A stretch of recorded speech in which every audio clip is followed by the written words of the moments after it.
Hello students, आज हम NCERT का चैप्टर 14 फैक्टराइजेशन देखेंगे। तो इसमें स्टूडेंट्स फर्स्ट क्वेश्चन दिया गया है, find the common factors of the given terms. Means ये जो भी टर्म्स दिए गए इन सब के हमें कॉमन फैक्टर्स बताने हैं। तो सबसे पहले हम फर्स्ट क्वेश्चन देख लेते हैं स्टूडेंट्स। तो हमारा जो फर्स्ट क्वेश्चन दिया गया है ये है 12x एंड 36। तो इन दोनों के हमें कॉमन फैक्टर्स बताने हैं।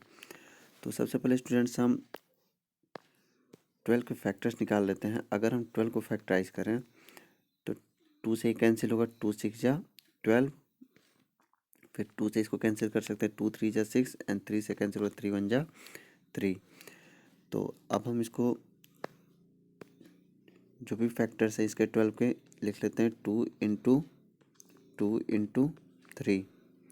और यहाँ पे स्टूडेंट्स x बच गया है तो इसको भी यहाँ पे लिख लेंगे इंटू x। और इसी तरीके से स्टूडेंट्स हम 36 को फैक्टर्स देख लेते हैं।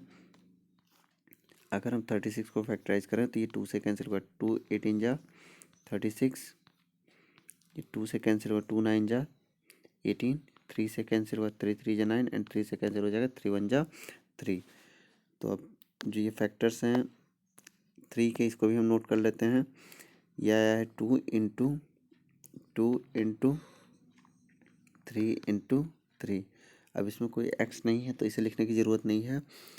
अब स्टूडेंट्स अगर हम कॉमन फैक्टर की बात करें, इसमें कॉमन फैक्टर, तो यहाँ पे स्टूडेंट्स देखिए यहाँ पे भी 2 है और इसमें भी 2 है। मीन्स ये 2 हमारे कॉमन मिल गए तो इसको नोट कर लेते हैं। इनटू यहाँ पे भी आपको 2 मिल जा रहा है दोनों में कॉमन, तो इसको भी लिख लेंगे 2। यहाँ पे 3 है, 3 भी कॉमन है तो इंटू 3।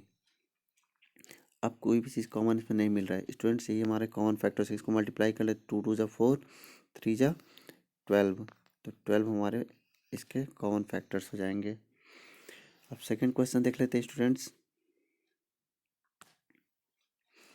सेकंड क्वेश्चन दिया गया है 2y एंड 22xy। तो इसके हमें कॉमन फैक्टर्स बताने हैं। तो सबसे पहले लिख लेते हैं 2y एंड 22xy। तो स्टूडेंट्स अगर हम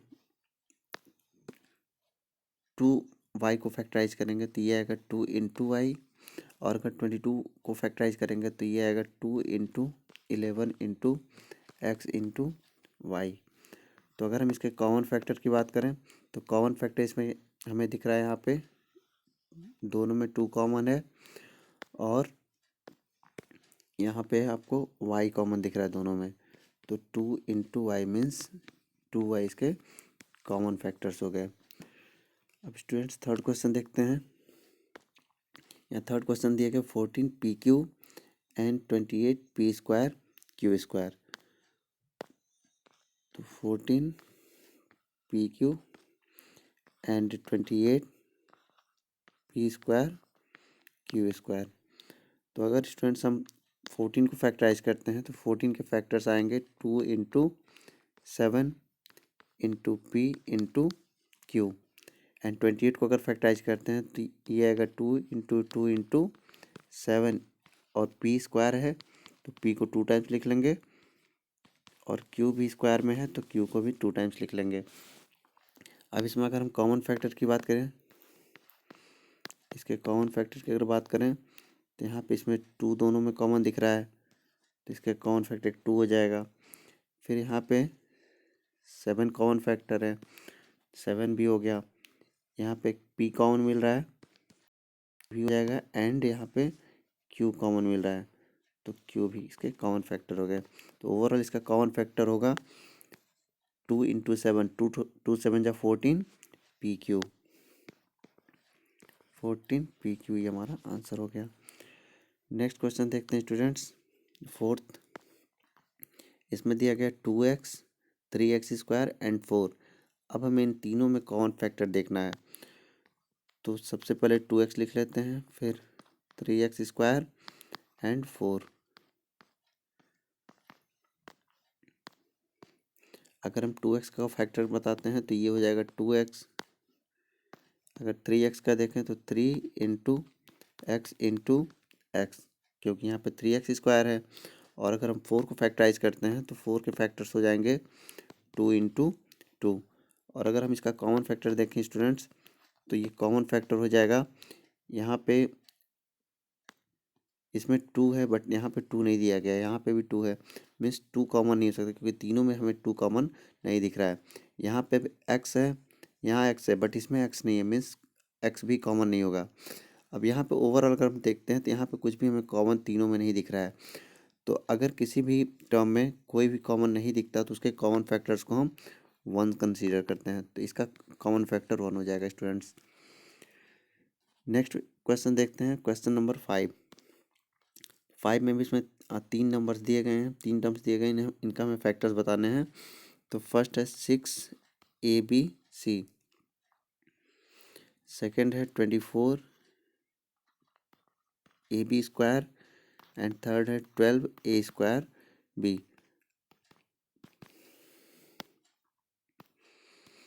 अगर हम 6ABC का फैक्टराइज करते हैं तो ये आएगा 2 into 3 into A into B into C। 24 को फैक्टराइज करते हैं तो ये आएगा 2 into 2 into 3, 2 into 2 into 2 into 3 into A into B into B। तो ये इसके फैक्टर हो गए।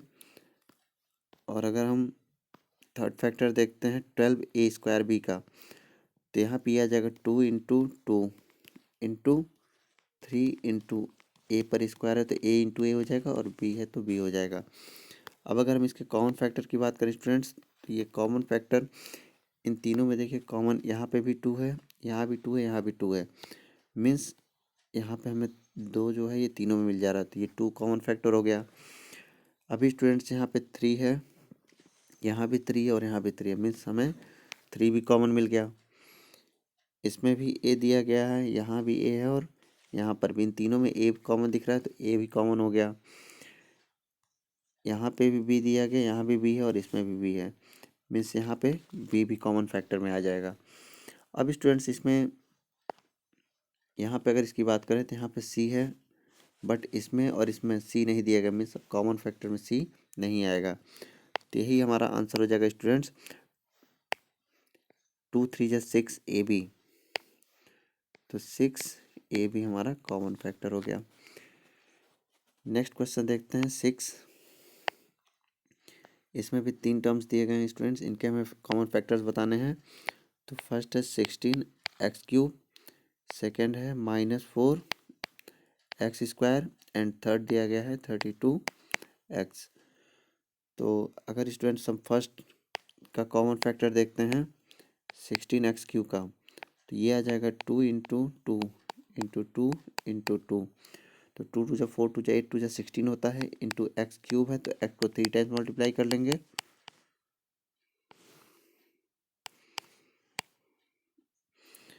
और नेक्स्ट टर्म दिया गया है -4। तो यहाँ पे स्टूडेंट्स अगर निगेटिव नंबर है तो एक बार हम माइनस लिख लेते हैं,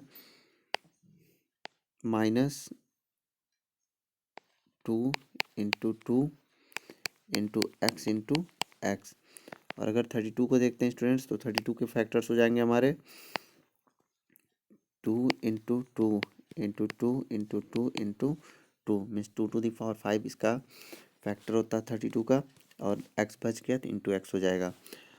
अब स्टूडेंट्स अगर हम इसका कॉमन फैक्टर देखते हैं तो कॉमन फैक्टर में स्टूडेंट्स यहाँ पे भी 2 दिख रहा है, यहाँ भी 2 है और यहाँ भी 2 है, तो मीन्स 2 कॉमन हो गया। नेक्स्ट यहाँ पे भी 2 है, यहाँ भी 2 है और यहाँ भी 2 है, इन तीनों में 2 कॉमन मिला तो ये भी 2 हो जाएगा। अब स्टूडेंट्स यहाँ पे देखिए, यहाँ पे 2 है बट इस वाले टर्म में कहीं पर भी अब 2 नहीं बचा हुआ सेकेंड टर्म में, मीन्स अब 2 कॉमन नहीं ले सकते। अब स्टूडेंट्स यहाँ पे x है, यहाँ भी x है और इसमें भी x है, तो x भी हमारा कॉमन फैक्टर में आ जाएगा।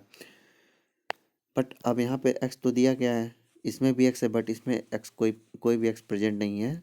अब हमारा x कॉमन नहीं हो सकता क्योंकि हमें तीनों में चाहिए होता है कॉमन। तो स्टूडेंट्स यही हमारा आंसर हो जाएगा 2 2 जा 4x, ये हमारा कॉमन फैक्टर है। नेक्स्ट स्टूडेंट देख लेते हैं क्वेश्चन 7। तो क्वेश्चन 7 में भी हमारे तीन नंबर्स दिए गए हैं, इनके कॉमन फैक्टर्स फाइंड करने हैं हमें। तो फर्स्ट दिया गया है 10 PQ, सेकेंड है 20 QR एंड थर्ड है 30 RP। तो स्टूडेंट्स अगर हम इनके कॉमन फैक्टर की बात करें तो जो 10 होता है 10 के कॉमन फैक्टर्स हो जाएंगे 2 into 5 into P into Q। अगर 20 के कॉमन फैक्टर की बात करें तो 20 के कॉमन फैक्टर हो जाएंगे स्टूडेंट्स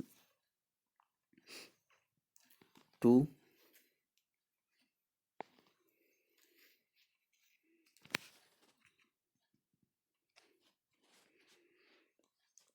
इंटू 5, 20 के कॉमन फैक्टर हो गए इंटू Q इंटू R। और 30 का अगर फैक्टराइज करते हैं तो ये आ जाएगा 2 into 3 into 5 into R into P। तो स्टूडेंट्स पहले देख लेते हैं, इसमें यहाँ पे भी 2 कॉमन है, यहाँ भी 2 कॉमन और यहाँ भी 2 कॉमन है, मीन्स हमारा कॉमन फैक्टर में 2 हो जाएगा। तो इसका कॉमन फैक्टर हो जाएगा 2 इंटू, ये 2 तीनों में कॉमन दिख रहा था। नेक्स्ट देखिए स्टूडेंट्स, यहाँ पे 5 यहाँ भी है, यहाँ भी है और यहाँ भी है, तो हमारा 5 भी कॉमन फैक्टर में चला जाएगा। अब यहाँ पे P है बट यहाँ इसमें कोई भी P प्रेजेंट नहीं है, तो इस केस में हम P को कॉमन नहीं ले सकते। नेक्स्ट में यहाँ पे स्टूडेंट्स Q दिख रहा है, इसमें भी Q है बट यहाँ पे Q प्रेजेंट नहीं है, तो मीन्स हम Q को भी कॉमन नहीं ले सकते। तो मीन्स यही हमारा जो 2 इंटू 5 है ये हमारा कॉमन फैक्टर हो जाएगा। तो 2 5 जा 10, ये हमारा कॉमन फैक्टर हो गया। नेक्स्ट क्वेश्चन देख लेते हैं स्टूडेंट्स, क्वेश्चन नंबर 8। इसमें भी हमें 3 नंबर्स दिए गए हैं, इनके कॉमन फैक्टर्स बताने हैं। तो फर्स्ट नंबर है 3x² y³, सेकेंड है 10x³ y² एंड थर्ड है 6x² y² एंड z। तो अगर फर्स्ट टर्म को हम फैक्टराइज करते हैं तो ये आएगा 3 इंटू x² है तो x को 2 टाइम मल्टीप्लाई करेंगे, और y³ है तो y को हमें 3 टाइम्स मल्टीप्लाई करना होगा। इसी तरीके से अगर हम सेकेंड टर्म को फैक्टराइज करते हैं, 10 दिया गया है तो 10 के फैक्टर्स होते हैं 2 इंटू 5, 2 इंटू 5, x³ है तो ये आ जाएगा x इंटू x, और y² है तो ये हो जाएगा y इंटू वाई। और अगर हम 6 को फैक्टराइज करते हैं तो 6 के फैक्टर्स आएंगे 2 इंटू 3, 2 इंटू 3, और x² के फैक्टर्स हो जाएंगे x इंटू एक्स, y² के फैक्टर्स होंगे y इंटू वाई, और यहाँ पे हमारा z बच गया अकेला है। अब स्टूडेंट्स अगर हम इसके कॉमन फैक्टर की बात करें तो कॉमन फैक्टर इक्वल टू हो जाएगा, यहाँ पे स्टूडेंट्स हमें यहाँ पे 3 दिख रहा है बट इसमें कहीं पर भी 3 प्रेजेंट नहीं है, तो मीन्स हम 3 कॉमन फैक्टर में नहीं लिख सकते। अब यहाँ पे हमें x दिख रहा है तो ये x हो गया, इसमें भी x है और इसमें भी x है, मीन्स एक x हमारा कॉमन फैक्टर में आ गया। सेकेंड केस में देखिए यहाँ पर भी x दिया गया है, इसमें भी x है और यहाँ पर भी x है, तो मीन्स एक और x हमारा कॉमन में आ गया। नेक्स्ट है यहाँ पे, यहाँ 2y दिख रहा है, ये 2y, यहाँ पर भी हमें 2y दिख रहे हैं और इसमें भी 2y प्रेजेंट है, मीन्स हमें यहाँ पे हम y इंटू वाई लिख सकते हैं। और इस टर्म में स्टूडेंट्स कहीं पर भी z नहीं है, इसमें भी z नहीं बट इसमें z है, तो क्या z हमारा कॉमन नहीं हो सकता। तो इस केस में हमारा कॉमन फैक्टर आ गया x इंटू एक्स है, तो मीन्स ये हो जाएगा x²